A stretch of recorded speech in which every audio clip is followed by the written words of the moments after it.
नमस्कार मित्रांनो, मी आपला आयुर्वेद गुरु परत आपल्याला एक दुर्मिळ आणि अलौकिक अशी वातविकारासाठी अत्यंत प्रभावशाली एक वनस्पती आपल्यासाठी घेऊन आलो आहेत.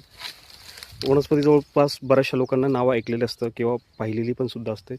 ही निरगुंडी वनस्पती आहे. निरगुंडीचा उपयोग वातविकारामध्ये केला जातो. कुठल्याही प्रकारचा वात असेल त्या वनस्पतीचा पाला त्याचा चोथा करून त्याच्यामध्ये त्याला गरम करून थोडंसं सरसोचं तेल मिक्स करून तो गुडघ्याला बांधला जातो. त्याने गुडघेदुखी थांबते.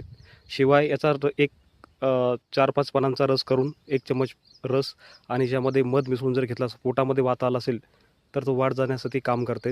ह्या वनस्पती चूर्णसुद्धा आयुर्वेदिक औषधामध्ये घेतले जातात, वातविकारामध्ये घेतले जातात आणि याचे बरेचसे असे फायदे आहेत. या वनस्पतीचे असंख्य असे फायदे आहेत.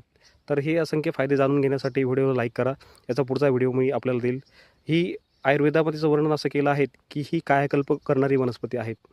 हिचं निर्गुंडी कल्प नावाचं एक ऑलरेडी औषध मार्केटमध्ये उपलब्ध आहेत. आपल्या ऋषीमुनींचं एक फॉर्म्युलेशन आहे. निर्गुंडी कल्प, निर्गुंडी रस, निर्गुंडी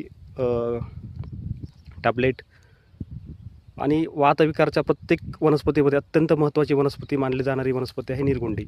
ही जंगलामध्ये, खेड्यामध्ये, नदीच्या भागामध्ये आपल्याला कुठेही पाहायला मिळते. आपण बघू शकता ही नदी आहे. याचा उपयोग केला जातो. हे मोठे मोठे असे झुडूप असतात. या प्रकारे ही वनस्पती आपल्याला मिळते.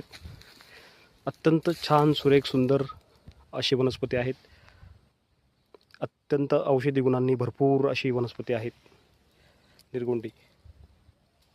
ग्रंथामध्ये या वनस्पतीचा उल्लेख कायकल्प करणारी वनस्पती असा उल्लेख केलेला आहे. म्हणजे म्हातारा माणूससुद्धा या वनस्पती नियमित सेवन करून तो पुन्हा यौवन प्राप्त करू शकतो. अशी ही यौवन प्राप्त करणारी निर्गुंडी कल्प ही वनस्पती आहे. धन्यवाद.